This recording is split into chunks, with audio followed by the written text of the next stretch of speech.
Buenas noches y bienvenidos a Sala de Prensa. Hoy viernes vamos a hablar del documental Álvaro Castaño para la inmensa mayoría, que todos podremos ver el próximo lunes 15 de junio a las 10 de la noche en el canal Caracol. Pues este documento visual además sirve para rendirle un homenaje a los 100 años del natalicio de Álvaro Castaño Castillo, el hombre que en 1950, es decir, hace 70 años, creó la HJCK, la emisora y el proyecto cultural más antiguo de Colombia, por supuesto uno de los más importantes. Es por eso que hemos invitado hoy a Paul Cataño, director del documental, pero también a Mario Jursic, él es periodista cultural, quien conoce muy bien la historia de la emisora. Paul, ¿cómo está? Bienvenido. Hola, ¿cómo estás? Muchas gracias por la invitación. Mario, también bienvenido, ¿cómo está? Muy bien, gracias y gracias por la invitación. Bueno, Paul, cuéntenos primero cómo surge la idea de realizar este documental. A ver, la idea surge de Caracol, iniciativa pues por todo el vínculo que tiene con la emisora. De ahí llega esa idea muy básica de hacer algo sobre Álvaro a la productora Laberinto. Entonces ahí empezamos con Alessandro a tener conversaciones de cómo abordarlo con Mario y cómo empezar a abordar un documental y cómo empezar a tratar la vida de este hombre que fue esta vida tan fascinante de este personaje, pero que pues podría ser difícil de contar en pantalla.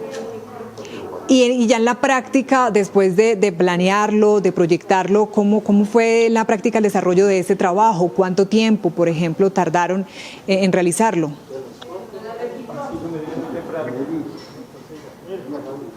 Bueno, mira, ahí yo te diría una cosa que tuvimos. ¿Tiene Mario? O sea, condensar tantas cosas, que eso fue un trabajo grandísimo que hicimos con Mario, que es un experto del tema. Entonces fueron varios meses, 4 o 5 meses, solo intentando encontrar cómo contar tantas cosas, cómo hacer que esta vida tan especial fuera visualmente agradable, fuera muy fácil de entender, porque no es un personaje que sea conocido por todo el mundo, pero pues de alguna forma todos vimos Naturalia, todos alguna cosa pasamos por él, y ahí tiene tanta gente alrededor y tantas cosas que eso fue como uno de los grandes retos de asumir este proyecto. ¿Cómo íbamos a hacer para contarlo y para que fuera entretenido? Porque no queríamos que se volviera un documental, un ladrillo de un señor que pues ya había fallecido y todo eso. Entonces eso fue como nuestro gran reto con el documental y el trabajo más grande que tuvimos. El gran reto. Bueno, Mario, también nos querías decir algo al respecto, porque también quiero conocer tu posición. Conoces muy bien esta historia. Cuéntanos un poco de esa reflexión que haces hoy después de este maravilloso trabajo que no lo hemos visto, pero ya lo podemos imaginar.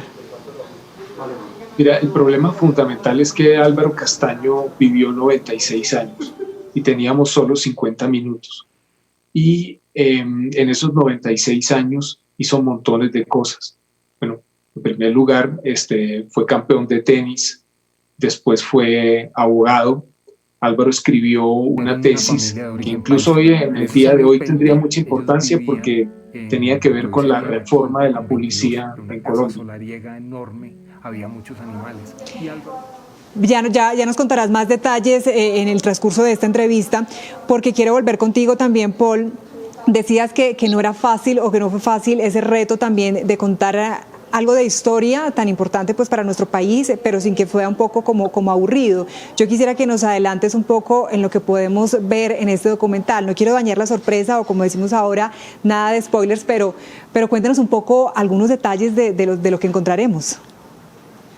Detalles, ¿no? Pues es que todos son detalles. Es una vida tan rica, como dice Mario, que nos encontramos con un millón de cosas, con que Álvaro era esa conexión que existió entre esa intelectualidad, entre ese mundo de personajes tan brillantes que surgieron, casi que todos nacidos coincidencialmente o no sé, providencialmente en la época de los 20, donde tenemos a Gabo, a Álvaro Mutis, gente tan reconocida, tan importante, y como Álvaro fue como ese, de alguna forma, un pegamento entre todos ellos. Álvaro, mucho de toda esa cultura giraba en torno a él.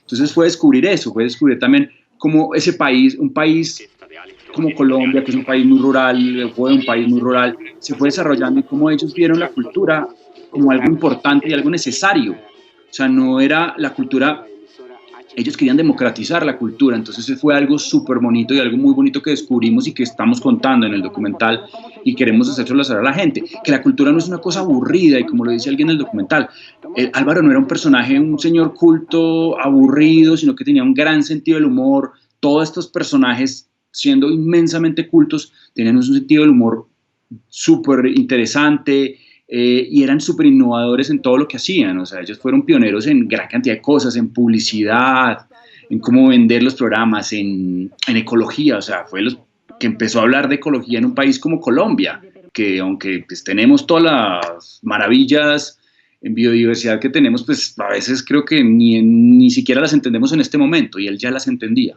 Entonces, claro, o no se le dedicaba ese tiempo como él sí lo hizo. Pues maravilloso, yo siento que ya con eso que nos han adelantado, es un documental prácticamente que obligado para todos los colombianos, necesario que lo veamos. Mario, por ejemplo, para usted, ¿por qué es importante que los colombianos conozcamos o repasemos la historia de la HJCK? También otro punto importante de este documental.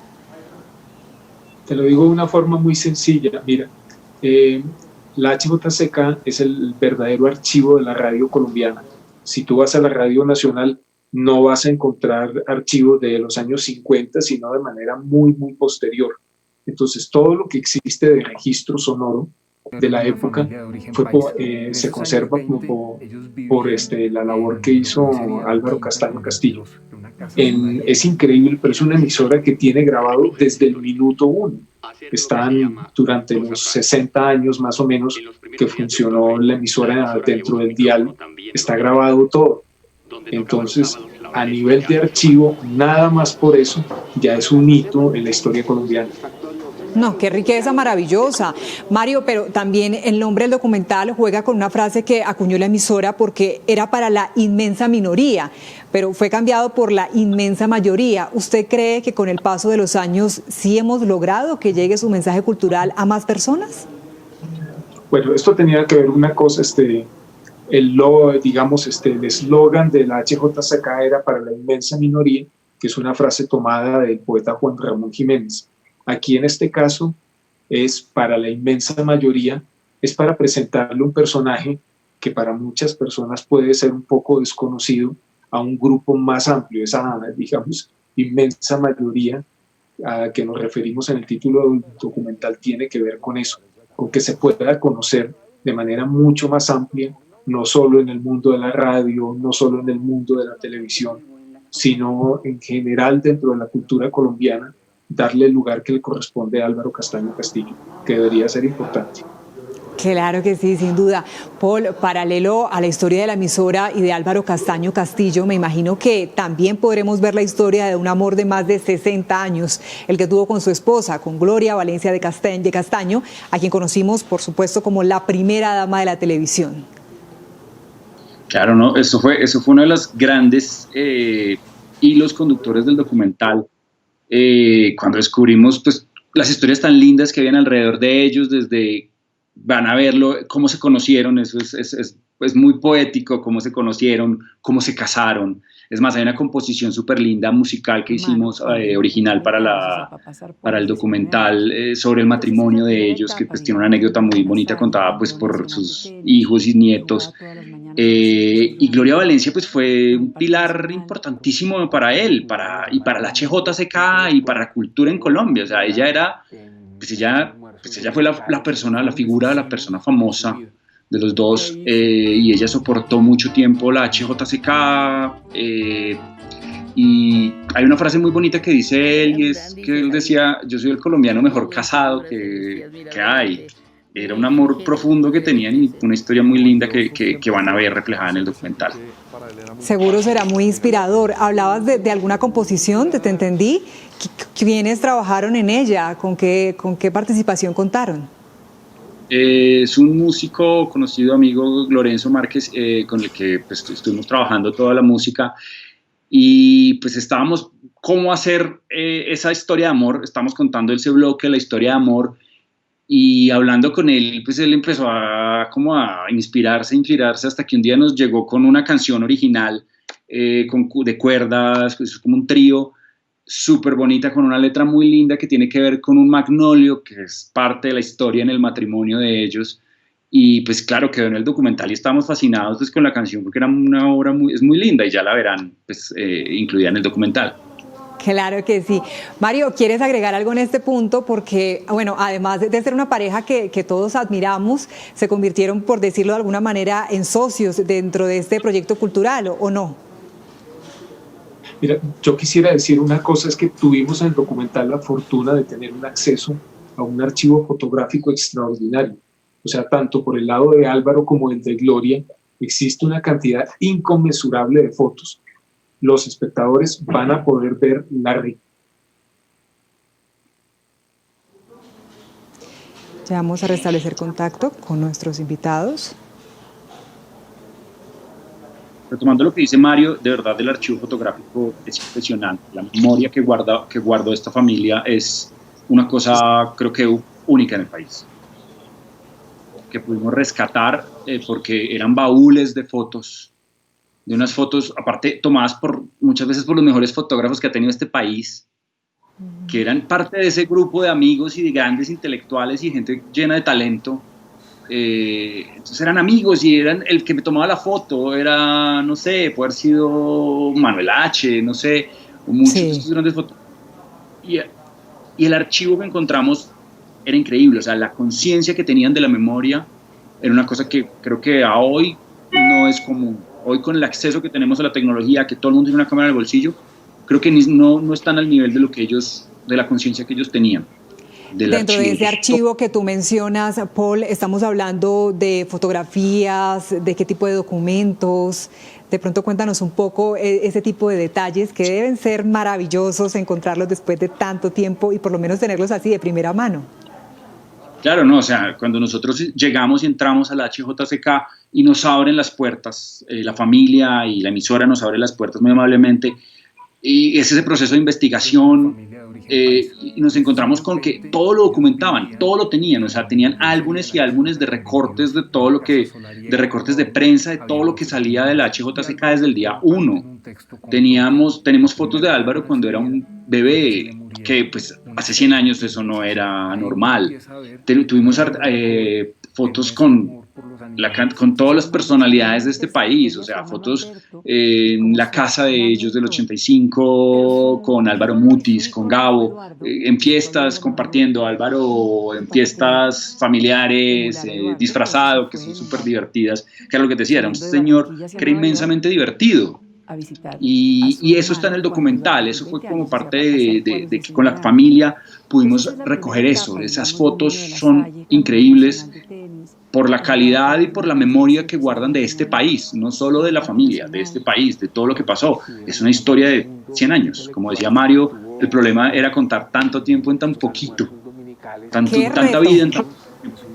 Es verdad, qué reto.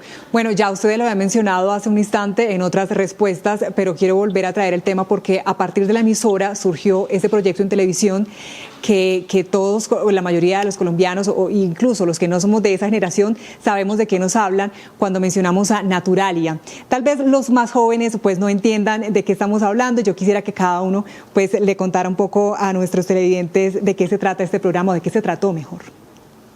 Bueno, mira, Naturalia es, digamos, un hito en la televisión colombiana por dos razones. El primero es porque puso en la conversación pública el tema de la ecología en un momento incluso en el que el concepto de ecología era completamente desconocido. En el documental hay una anécdota muy entretenida que cuentan con ellos dos respecto a el momento en que plantearon el programa. Y la segunda cuestión es que de verdad ese programa creó conciencia sobre la conservación de la naturaleza en Colombia, insisto, en un momento en el cual eso era completamente atípico. Ya solo por esas dos cosas vale la pena conservar la memoria de lo que fue natural. Paul, ¿tú qué piensas? Pues Naturalia me marcó, o sea, es un programa que todos, pues yo alcancé a ver. Ajá. Era impresionante ver eso en Colombia. Un hito impresionante fue, por ejemplo, que ellos fueron de los primeros programas en color. Ellos querían traer el color porque querían que la gente viera los animales en color, como se los mostraban en Nat Geo, en National Geographic de la época. Sí. Y fue súper emocionante eso, pues me imagino en el momento en que se vio eso de televisión a color, fue un hito muy importante. Y pues lo que decía ahorita, ellos eran unos vanguardistas al traer en una época, hace tanto tiempo, un tema pues, que yo creo que era desconocido. Entonces pues tiene un valor inmenso el esfuerzo. Hay anécdotas muy lindas que hablan del amor que tenía esta pareja por los animales. O sea, ellos eran unos enamorados de los animales absolutamente. Ellos a sus perros eran su adoración. Ahí nos contaron historias, por ejemplo, que Álvaro adoraba ir a ver colibríes a una finca, pues por el hecho del goce de la naturaleza. Entonces era gente que era muy honesta con eso y lo tenía en la sangre desde muy joven. Mario nos contó una historia de Álvaro muy pequeñito que tuvo una cervatilla y murió, y eso fue como un gran momento de choque cuando era muy niño Álvaro, y desde ahí se nota esa gran sensibilidad hacia eso. Pues justamente todas esas características que nos están contando y que se han ganado el respeto, la admiración y el cariño de muchos colombianos por esta pareja. Yo quisiera que finalmente nos contaran lo que ustedes consideran como ese legado que nos dejaron Álvaro Castaño y Gloria Valencia, y que debemos no solo recordar, sino cuidar. Y comienzo contigo, Mario.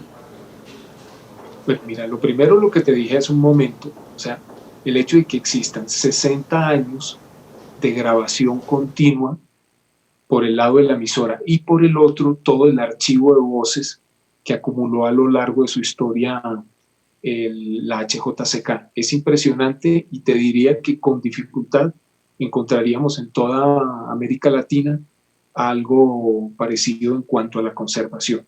Y lo otro es todo lo que existe, digamos, de Naturalia, no solo, digamos, lo que ellos compraban en Francia, en Estados Unidos, en Inglaterra o en otros sitios, sino todo el material que produjeron ex profeso, material local para el programa. Ya con esas dos cosas, pues es una herencia de una riqueza tan extraordinaria que ojalá el documental sirva para hacer conciencia sobre eso. Paul.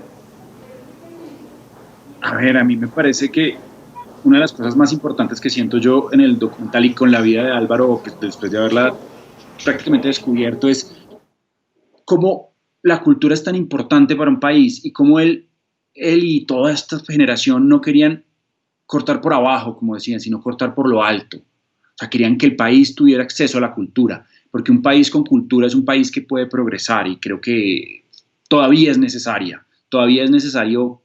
quijotadas como las de él, las que hizo Álvaro y todo este grupo de gente en pro de la cultura, que es algo por lo que tenemos que luchar y seguir luchando, y siempre buscando lo más alto, no buscando que la cultura sea algo bajo ni algo ínfimo en nuestra sociedad. Pues esta conversación yo podría resumirla como una maravillosa expectativa para que ningún colombiano se pierda el documental este lunes, y no solamente conozcamos esos detalles de los que ustedes nos han venido hablando un poquito, sino también aprendamos de pronto a valorarnos, a apreciar ese maravilloso legado. Paul Cataño y Mario Jursic, muchas gracias por acompañarnos en Sala de Prensa. Gracias por la invitación. Muchas gracias. Nosotros hacemos una pausa, pero al regreso Ricardo Ospina nos contará qué tiene hoy en su radar. Ya volvemos.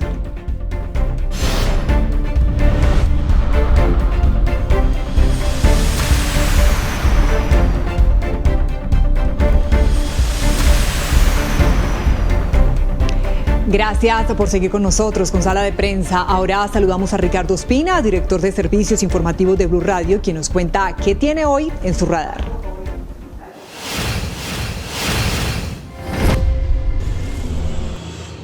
Muy buenas noches. Hoy entra en el radar en Sala de Prensa en Noticias Caracol Ahora el comportamiento que debemos tener los colombianos durante los próximos 3 fines de semana, que son puentes festivos. y que en otras circunstancias nos llevarían a la posibilidad de salir a viajar y a disfrutar del turismo en las carreteras de nuestro país, en los municipios que tienen infraestructura para ese tipo de actividades. Pues estamos en tiempos de coronavirus y hoy entra en el radar esa responsabilidad que todos debemos tener para no salir. No es un momento para los paseos, ni es un momento para el descanso fuera de la casa. Perfectamente, por supuesto, en los hogares, en los sitios en los que está permitido, pero no se puede salir a las carreteras de Colombia a congestionar las vías y a generar focos de contagio y aumentar la posibilidad de riesgo de que más personas puedan contraer el coronavirus. Por eso la determinación que han tomado alcaldes y gobernadores de gran parte del país durante estos 3 puentes festivos que vienen es adoptar medidas estrictas. Entre ellas, se han anunciado toques de queda en más de 26 municipios del departamento de Antioquia. Pero también estamos hablando de la cuarentena estricta y el toque de queda durante todo el fin de semana, desde este sábado a las 2 de la tarde hasta el próximo lunes a medianoche en la ciudad de Barranquilla y en el departamento del Atlántico. Algo similar está ocurriendo en la ciudad de Cartagena y también está sucediendo en las vías del departamento de Cundinamarca, en donde el gobernador Nicolás García tomó la determinación de no permitir el tránsito, sino las personas que tienen un permiso y están dentro de las 43 excepciones que ha avalado el gobierno nacional. Y así en toda Colombia, en otros departamentos del país se han empezado a tomar decisiones. En el departamento del Tolima, por ejemplo, en la ciudad de Ibagué, se ha determinado el cierre de fronteras hasta el próximo martes a las 0 horas, con el fin de evitar que lleguen turistas y puede que propaguen el virus del COVID-19, lo cual agravaría la situación que hoy ya es de por sí bastante complicada. La nueva normalidad ha llegado y en ella tenemos que ser conscientes todos de que no es momento de paseos, de que no es momento de salidas y de que tenemos que respetar que estamos en un aislamiento obligatorio preventivo para evitar que el pico de contagio nos lleve a situaciones de emergencia. Sí, señores, que son otros tiempos, no es momento para paseo. Así llegamos al final, gracias por acompañarnos, los dejamos con Signo Pesos, gracias por conectarse con nosotros, buenas noches.